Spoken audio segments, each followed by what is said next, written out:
Pagpalang araw, kaibigan. Ito po ang inyong kaibigan kay Jesus, Brother Manny Bautista. Una, siyempre kagabi bago ko natulog, nagpasalamat ako sa Diyos. At the same time, hiningi ko na ingatan ang tirahan namin. Ano pa? Ingatan kami sa aming pagtulog. Bigyan kami payapat na imbing na tulog ng Panginoon Diyos. At ingatan itong tirahan namin. Nilayo sa pagkasira, wasak. Ala kami magagawa. Kundi ka manalangin talaga. Ngayon, ginising tayo ng Diyos ngayong umaga. Siya pong gumigising sa atin. Hindi tayo ang gumigising sa ating sarili o kung sino man. Ang Panginoon Diyos po nanggigising sa atin. Isa po ito sa aking mga halaga na makulit. Yung isa nandun naman. Si Summer. Ito naman si Winter. Bata ito po, 8 buwan. Pasalamat ako sa Diyos. Nasa banig pa lang ako. Pasalamat na ako sa Panginoon Diyos.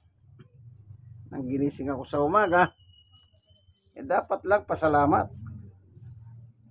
Bakit? Yan ay tungkulin natin yan na dapat gampanan ang magpasalamat. Tapos, ano pa? Gumawa na ako ng garlic water with calamansi and luya. Yan. Yun ay ginagawa ko po araw-araw. Sa umaga, tuwing gising mo, wala pang laman ng tiyan mo, bilang maintenance, yun ang iinumin mo. Sa umaga, after 30 minutes or more, doon ka mag-aalmusal. Kagaya kanina, 7:30, alas 9 na, sobra-sobra na. Ibig sabihin, nagtrabaho na ng gusto yung luya, garlic at saka kalamansi sa aking sikmura, sa aking katawan. Kung saan, para saan niyang benefits niya, nagtrabaho na. May 2 oras na siya nagtrabaho. O 7:30, 8:30, 1.5 hour. Di nakaraos na. So, pinasel ko naman itong aking 2 aso. So, naka-perfect score po sila. Ibig sabihin ng perfect score, nakawiwi na sila, nakahebak pa. Kaya, naka-exercise pa kami, walking kami dito sa aming barangay. Na walking, pagkatapos, pag-akyat, pinaggawa ko na sila ng kanilang kakainin.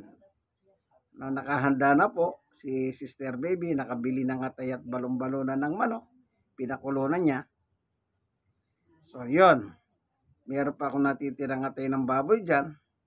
So, nagmix ako, atay balon-balonan at saka atay ng baboy, mix ko. Yan. Ito, kumain na muna. Ito, kanina lang, kumain lang ng kaunti.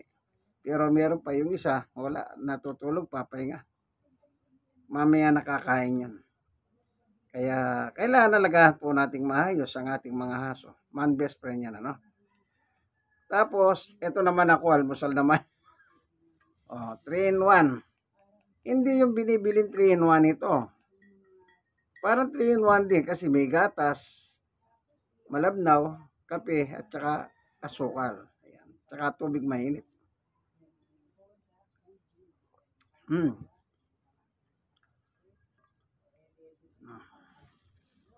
Kape. Ngayon, quaker oat. Meron po kaming quaker oat. Bumili si Sister Baby kahapon.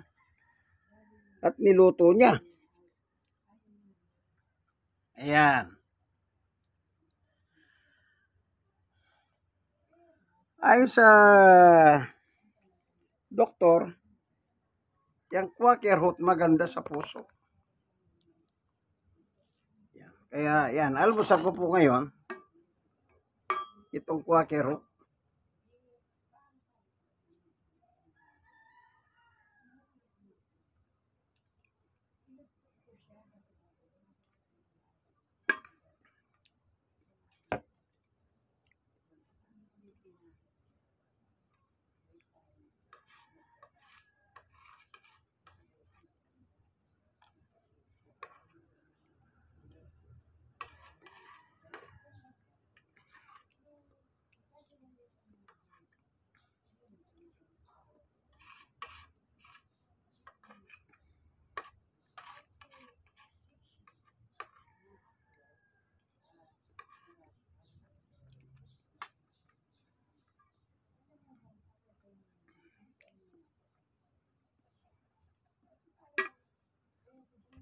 Hirapan ako lang dito itong aso ito makulit eh. Nagpakandong. Maintindihan ang ito. Oh, makulit eh.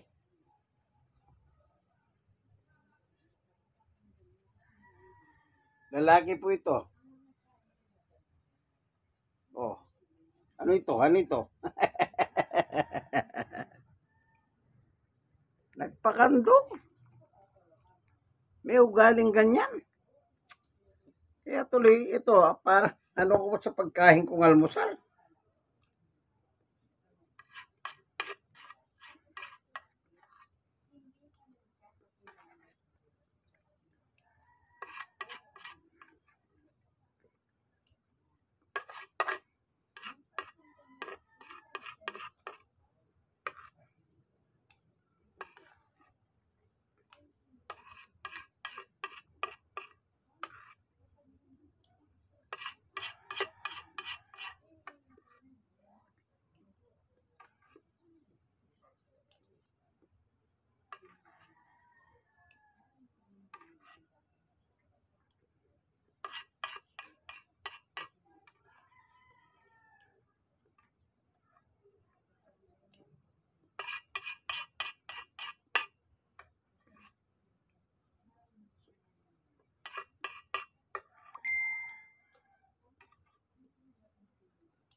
Perfect.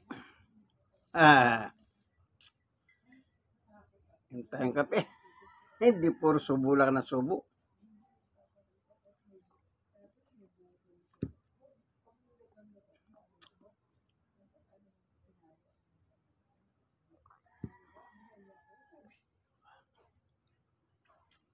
So, alas 9:10 na almusal. Mamaya lang, tagalian na naman. Alam niyo, magbuhat nung nag-retiro na po ako.